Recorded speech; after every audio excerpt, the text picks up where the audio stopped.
पाटामध्ये आपली पालखी जाते आपल्या मूळ स्थानी। कार्यक्रमाला मोलाचं योगदान हे थेर त्यांनी म्हणलेत ना त्यांचं आहे, कारण ते सकाळी श्री गणेश प्रासादिक भजन मंडळ गालसुरे काठी यांना एका बैठकीवर जमलो आणि ठरलं बरं का, पण कदाचित नंदूचा जो हातभार आपल्याला दिलं त्या ग्रामदेवतेच्या चरणी नतमस्तक होतो। त्याच्या आले ज्यावेळी तरुण एकत्र येत असतो त्यावेळी क्रांती घडत असते बरं।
माझ्या रावाजी बाबा माझ्या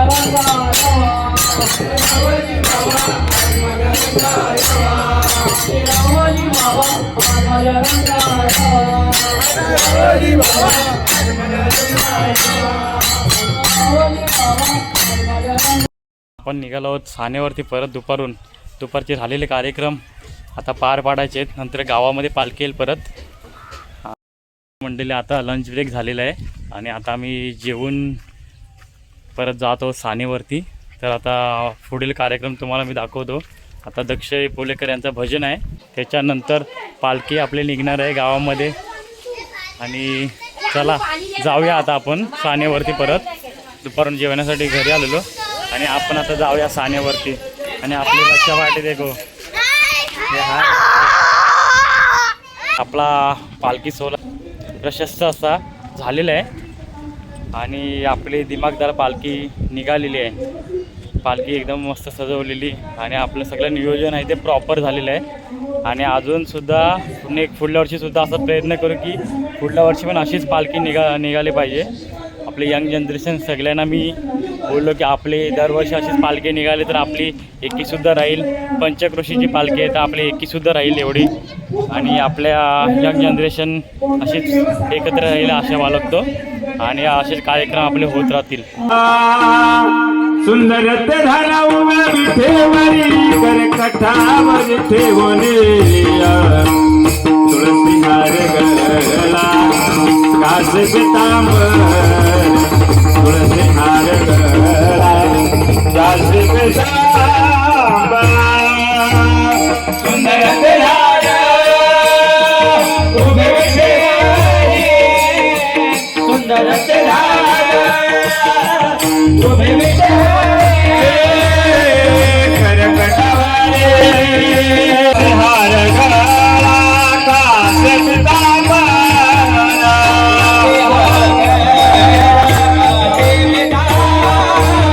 तुळसी हार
आवडे निरंतर हेची ध्यान तुळसार गळा कस पितांबर आवडे निरंतर हेची ध्यान तुळसी हार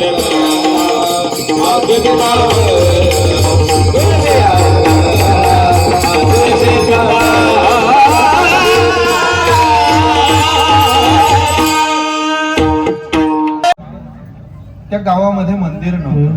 काय नव्हतं? मंदिर नव्हतं.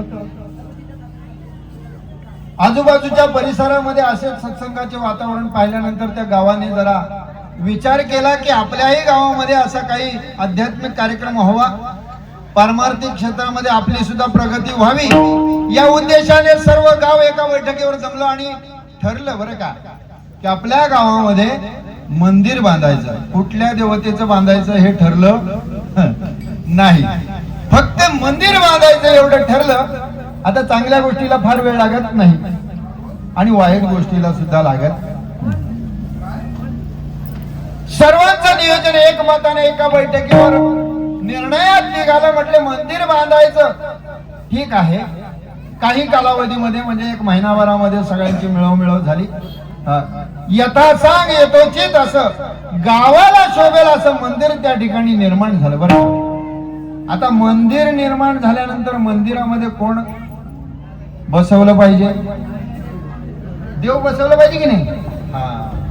आता पुन्हा एकदा बैठक बसली गाववाल्यांची.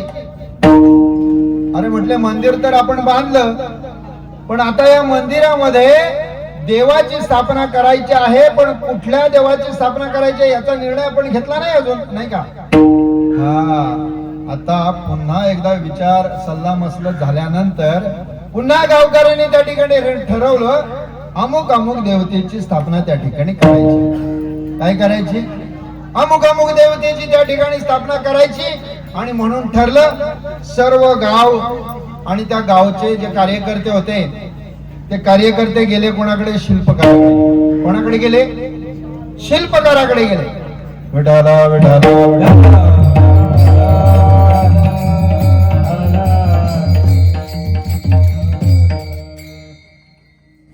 शिल्पकाराकडे गेल्यानंतर त्या शिल्पकाराला विचारलं, म्हटले आम्हाला एक सुंदर अशी भगवंताची मूर्ती पाहिजे बरं का. सुंदर अशी भगवंताची मूर्ती पाहिजे. पाहिजे म्हटल्यानंतर त्या शिल्पकाराने प्रश्न विचारला, तुम्हाला कोणत्या देवाची मूर्ती पाहिजे? काय विचारलं? तुम्हाला कोणत्या देवाची मूर्ती पाहिजे? गावकऱ्याने सांगितलं, आम्हाला अमुक अमुक देवाची मूर्ती पाहिजे. ठीक आहे म्हटले. पाथरवटाने 2 दगड दाखवले. किती दगड दाखवले? 2 दगड दाखवले. त्या 2 दगडामध्ये एका दगडाची निवड करण्याकरता गावकऱ्यांना सांगितलं. गावकऱ्याने एका दगडाची निवड केली. आता निवड करत असताना ते 2 दगड एकामेकाशी बोलतायत. 2 जे दगड आहेत, मूर्ती दगडाची असते ना, मूर्ती दगडाचीच असते की नाही? हा, असणारे ते 2 दगड एकामेकाशी बोलतायत. ज्याची निवड झाली त्याला निवड न झालेला दगड बोलतोय, वा वा तुझी निवड झाली, बरं झालं मी वाचलो. मी का वाचलो? कारण आता तू शिल्पकाराच्या हाताखाली जाणार आणि तो काय करणार? तुला हातोड्याने, घणाने, चिणीने काय करणार? फोडणार तुला बरं का. हा, तुला असह्य वेदना देणार तो. कोण बोलतोय? जो न निवडलेला दगड आहे तो निवडलेल्या दगडाला बोलतोय बरं का. अमुक अमुक देवाची मूर्ती आम्हाला या दगडामध्ये पाहिजे असं गावकऱ्यांनी सांगितलं. शिल्पकारांनी त्या दगडामध्ये मूर्ती घडवण्याचं काम सुरू केलं.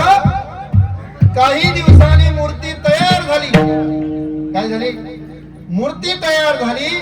पण मूर्ती तयार करण्याआधी ज्या मूर्तीची संकल्पना गावकऱ्यांनी त्या शिल्पकाराला सांगितलेली, ती संकल्पना आपल्या मनामध्ये ठेवून त्या शिल्पकाराने त्या दगडावर काम केलं. याचा अर्थ काय? की त्याला त्या दगडामध्ये नको असलेला भाग त्याने काय केला? काढून टाकला. काय केला? काढून टाकला. आधी दगड कसा होता? त्याला आकार नव्हता बरं काय. पण मनामध्ये एक संकल्पना निर्माण झाली की अमुक अमुक देवाची मूर्ती आपल्याला तयार करायची आहे आणि म्हणून त्या मूर्तीचा आकार या दगडामध्ये येण्याकरता नको असलेला भाग आपल्याला काय करून टाकावा लागेल? काढून टाकावा लागेल. आणि तेव्हाच ती मूर्ती तयार होईल. त्या शिल्पकाराने तसं काम केलं. त्याला नको असलेला भाग त्याने काढून टाकल्याप्रमाणे परिणाम असा झाला, त्याच्या मनामध्ये जशी संकल्पना होती, जशी गावकऱ्यांची इच्छा होती, त्या पद्धतीने सुबक, आकर्षक, उत्कृष्ट अशी एक मूर्ती तयार झाली बरं का. काय झालं? तयार झाली. गावकरी आले, मूर्ती पाहिली, वा वा वा, समाधान वाटलं. अतिशय सुंदर मूर्ती आहे. गावकऱ्यांनी मूर्ती उचलली, आणली आणि मंदिरामध्ये स्थापन केली. स्थापन केल्यानंतर सर्व वेदपाठक आले. त्याच्यामध्ये मंत्रघोषाने त्याच्यामध्ये प्राण संजीवनी केली नाही का. मंत्रोच्चार करून त्याच्यामध्ये तिला अभिमंत्रित केली. तिच्यामध्ये संजीवनी मंत्र टाकला आणि ती मूर्ती जी आहे ती देवतत्वाला प्राप्त झाली. आता त्या मूर्तीमध्ये गावकरी येऊन काय करू लागले? काय करू लागले? पाय पडू लागले, पूजा करू लागले. पण ज्यावेळी तो दगड होता त्यावेळी कोणी पाय पडलं का हो? का नाही पडलं? कारण असं आहे, जोपर्यंत तो दगड होता तोपर्यंत त्याच्या कोणी पाया पडलं नाही. बरं, आता माझा तुम्हाला एक प्रश्न आहे. ज्यावेळी मूर्ती तयार नव्हती त्यावेळी तो काय होता? दगड होता. मूर्ती कशाची तयारी केली? दगडाची केली. जी मूर्ती मंदिरामध्ये स्थापन केली ती कशाची आहे?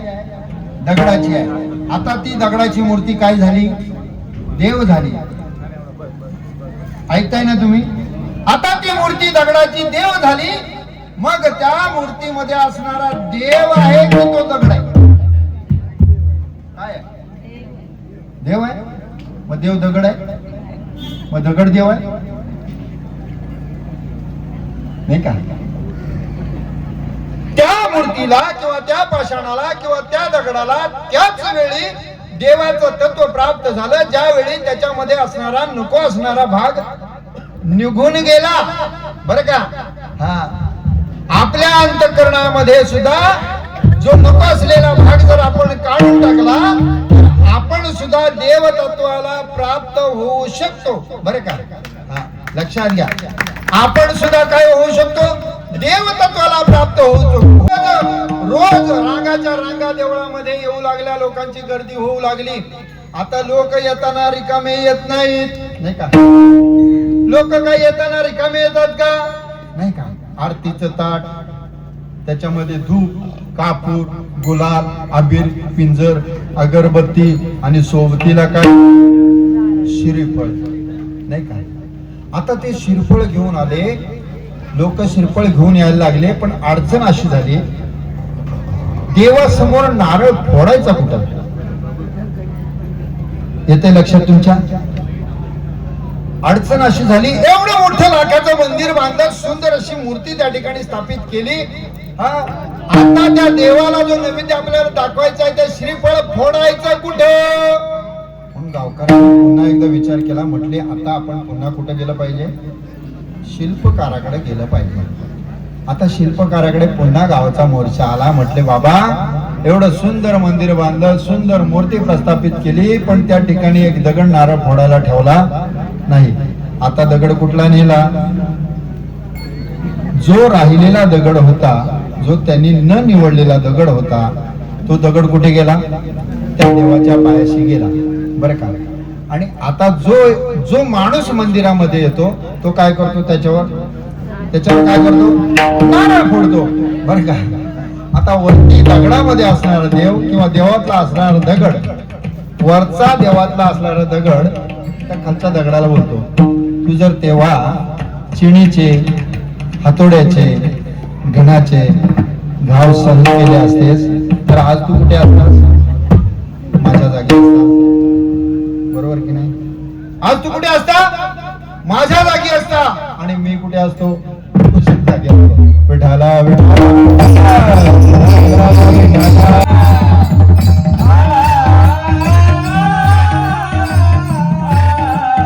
किंवा कुठलाही सोहळा एकट्याने होत नाही, त्यामागे काहीतरी पार्श्वभूमी असते. आता बरीच वर्ष आम्ही या ठिकाणी येत आहोत, पण यंदाच मला ही इमारत दिसते. काय दिसते? यंदा ही इमारत दिसते. याच्या मागे काहीतरी पार्श्वभूमी असली पाहिजे, आणि ती पार्श्वभूमी तुमच्या समोर मांडणं फार गरजेचं आहे. म्हणून या ठिकाणी काही तरुण एकत्र आले, बरं का? बहुजन समाजाचे काही तरुण एकत्र आले. ज्यावेळी तरुण एकत्र येत असतो, त्यावेळी क्रांती घडत असते, बरं का? त्यावेळी काय घडत असते? क्रांती म्हणजे चळवळ, म्हणजे बदल होत असतो, बदल. पहा, निसर्गाच्या आपत्तीमुळे या ठिकाणी असणारे एक वृक्ष उन्मळून पडलं, बरोबर आहे? या ठिकाणी असणारे एक वृक्ष उन्मळून पडलं, हे जोतं जे होतं ते ओसाड झालं. आता हे देवीची जागा आहे, बरोबर की नाही? देवीची जागा अशी कशी ठेवावी म्हणून तरुणांच्या मनामध्ये जर अशी खंत निर्माण झाली, या ठिकाणच्या तरुणांच्या मनामध्ये जर अशी खंत निर्माण झाली, अरे आपल्या पंचकृषीचं देवस्थान आणि असं उजाड ओसाड असावं का? नाही, असं उजाड ओसाड दिसू नये आपल्याला, तरी ते बरोबर वाटत नाही. आणि म्हणून तरुण एकत्र आले. तरुण एकत्र येऊन एक छोटीशी चिंतन बैठक झाली, बरं का? सर्व बहुजन समाजाचे तरुण एकत्र आले आणि मग त्या ठिकाणी ठिणगी पेटली आणि विचारामध्ये बदल झाला. काही तरुण एक विचाराचे एका ठिकाणी आल्यानंतर त्या ठिकाणी फार मोठा बदल होत असतो, फार मोठा बदल असतो. आणि मग त्या ठिकाणी चिंतन झाल्यानंतर कुठे? मला वाटतं नाला सोपाऱ्याला तुमची काहीतरी मीटिंग झाली आणि त्या मीटिंग मध्ये ठरलं की आपल्या ग्रामदेवतेची भव्य दिव्य अशी इमारत या ठिकाणी आपण निर्माण करायची. सर्वांच्या सहकार्याने, सर्वांच्या अनमोल मार्गदर्शनाने, ज्येष्ठा श्रेष्ठांना, बाळगोपाळांना, महिलांना, सर्वांना सोबत घेऊन आपण त्या ठिकाणी ही वास्तू निर्माण करायची असं ठरलं. आणि मग त्यानंतर जून जुलै अशा या दरम्यामध्ये मला वाटतं गणपतीच्या आसपास तुमच्या या ग्रामीण पातळीवर तुमच्या बैठका झाल्या. त्याच्यामध्ये सुद्धा तरुणांना तुम्ही उत्स्फूर्तपणे प्रतिसाद दिला आणि त्यामुळे हे वैभव निर्माण झालेलं आहे. म्हणून तुम्ही सर्वांनी तुमच्यासाठी एकदा जोरदार टाळ्या वाजवायच्या. कारण पहा, फळ तेव्हाच गोड लागतं ज्यावेळी त्या फळाच्या मागे काही कष्ट असतात, नाही का? एखाद्या झाडाचं फळ जर आपल्याला आंबट लागलं तर आपण त्या झाडाला शिव्या देता कामा नये का? आपण लावलंय का ते? नाही.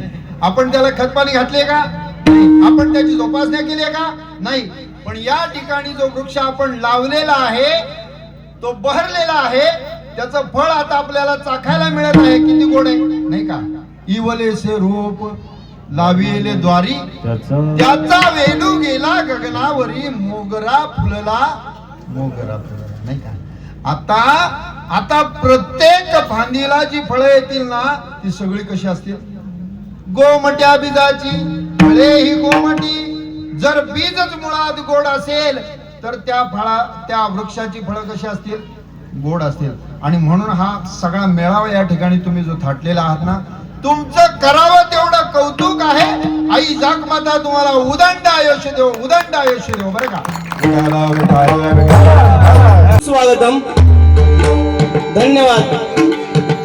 प्रथमतः रंगदेवता स्थान देवतेला विनम्र अभिवादन करून आज या ठिकाणी कालसुरे गावचे दैवत आई जागमाता या आस्थान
रंभ तूच यश कीर्तीचा जीवनी गणेशा, रंभ तूच यश कीर्तीचा जीवनी गणेशा, दुःख तिमिर दाटून येता तूच किरण आशा, दुःख तिमिर दाटून येता तूच किरण आशा, तूच मूर्त मांगल्याची जपावी उरीती, तूच मूर्त मांगल्याची जपावी उरीती.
सामगमध मधनिध माझा भाव तुझे चरणी माझा भाव.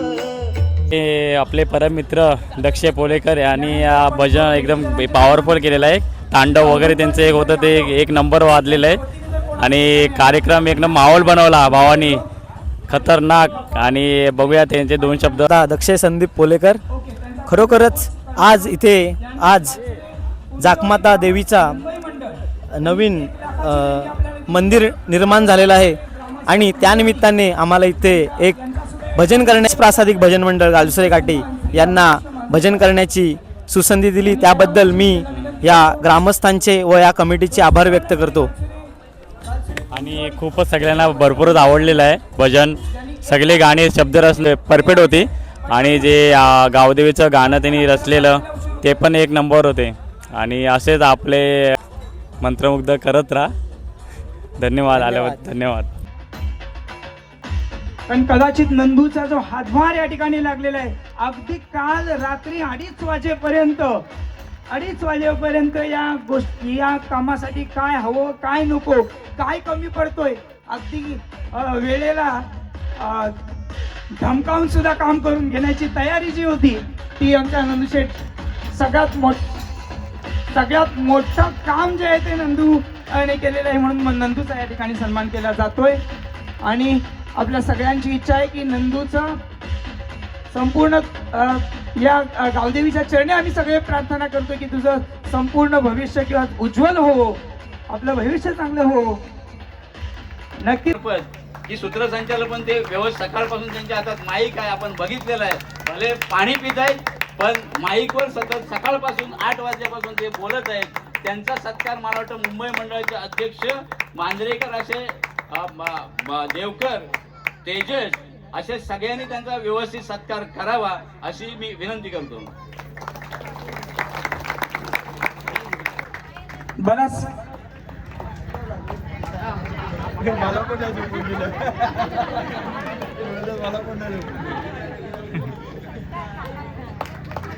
आणि नक्कीच आता मला कुठेतरी या कानावर आलं खरं पाहता मी प्रथम कुणबी समाज पुरुषांचं जे कुणबी समाज मंडळ आहे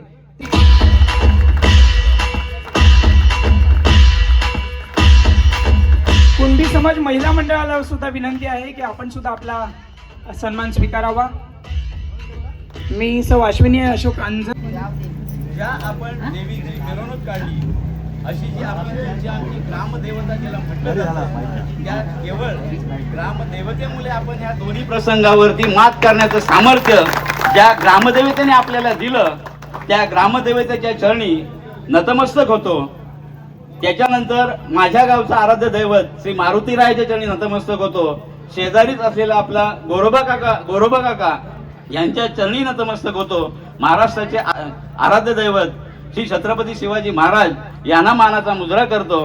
आणि प्रास्ताविक आता मला माईक हा विषय माझा नाही आहे पण आता एक अध्यक्ष म्हणून मला जी जबाबदारी दिली फक्त मी एवढीच जाणीव करीन की आपण आज जो सोहळा साजरा केला याला एक वेगळ्या पद्धतीने जर आपण बघितला ते हे आपल्या स्वप्नातलं एक मंदिर आहे. आणि हे स्वप्न जसं आता हे सूत्रसंचालन करताना त्यांनी सांगितलं की आपण ह्याच दिवशी तिन्ही सांजा एकत्र येत असताना आपण बघितलेलं स्वप्न आहे. मी सहज असं दर्शनासाठी फक्त मंदिरात आल्यानंतर पोरं सगळी चर्चा करत होती की दादा आपण किती वर्ष एक म्हणजे मला वाटते ह्याच्या आधी आपले गावचे सुपुत्र तहसीलदार साहेब सायगावकर यांनी स्वखर्चाने आपल्याला ती वास्तू बांधून दिली होती पण चक्रीवादळात सांगितल्याप्रमाणे ती नष्ट झाली होती.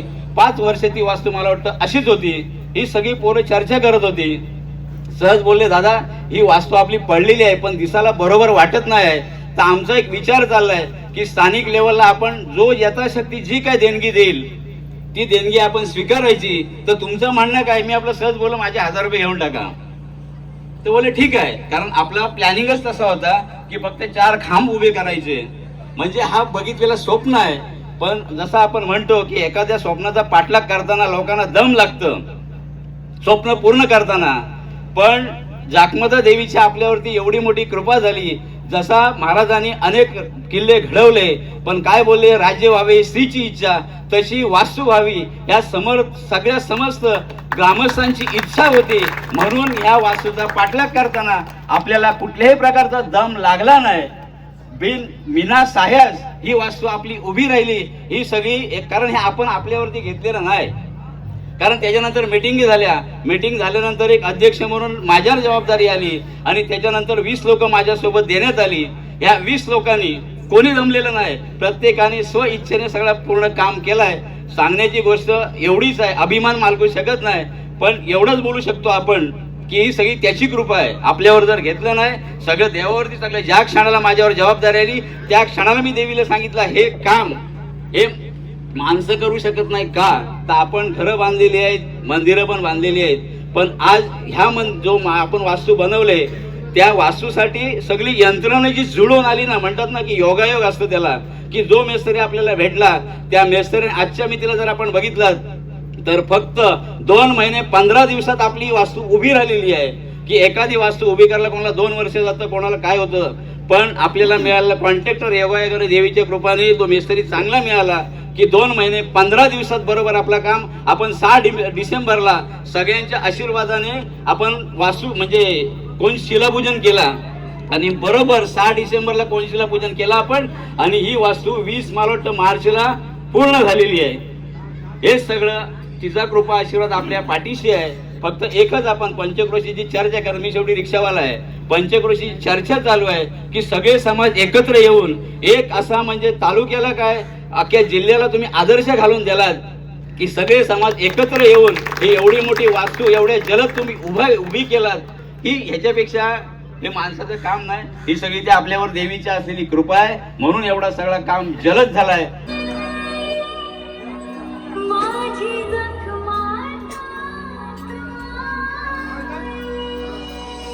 पालखी आता मार्गस्थ होते आपल्या स्थानाकडे. सर वाजले पावणे. सारे नाचतान गोपाल खिला, भक्त नाचतान गोपाल खिला.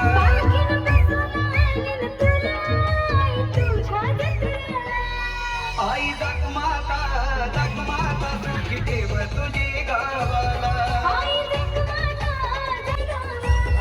आई जगमाता जग जग जग भवानी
हे बसुनाली भवानी हे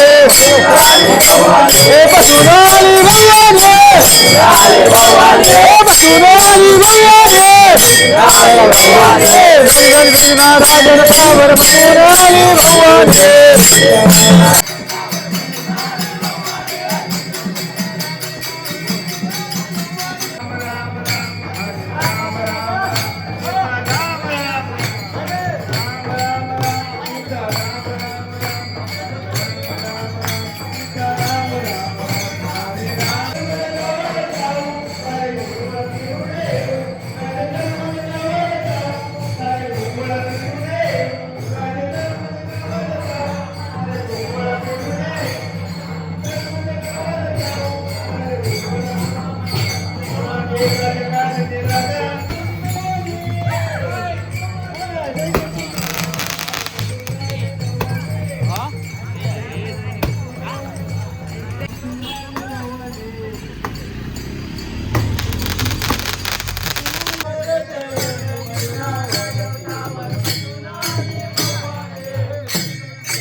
बसुनाली भवानी जगजगदिना बसुनाली भवानी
कार्यक्रमाला मोलाचं योगदान हे थेर त्यांनी म्हणलेत ना त्यांचं आहे, कारण ते सकाळी 6 वाजता उठून आता रात्रीचे 10:30 पावणे 11 वाजलेत तरी ती लहान पोरं आहेत, भरपूर जमलेत ते बिचारे. चला आपल्या ऋणी राहू आम्ही, भरपूर तुम्ही आपल्या गावासाठी करताय, खूप जमलेत पोरं बिचारी, कंटाळलेत. आणि आता रात्रीचे वाजलेत पावणे 11. यावर्षी भरपूर लेट झाले आहे पालखी, तर एवढे कधी लेट होत नाही. आणि लहान पोरं हे तेर तरी म्हणलेत की जमलेत. आपली महाराजांची पालखी अजून तिच्या मूळ स्थानी गेलेली नाही, आता अजून 8 बाकी, 11:30 वाजणार बहुतेक.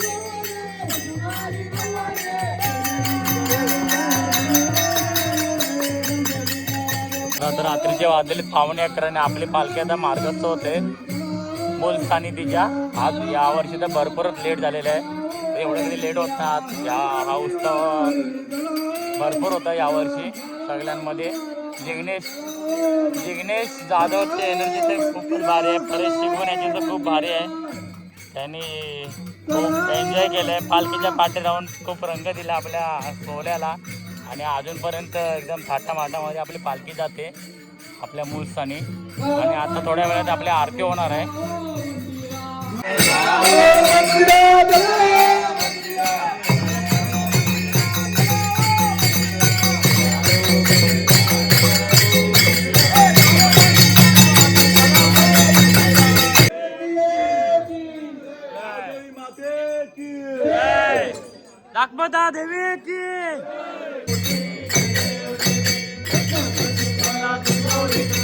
चंदनाची ओटी कुंकुम केशरा,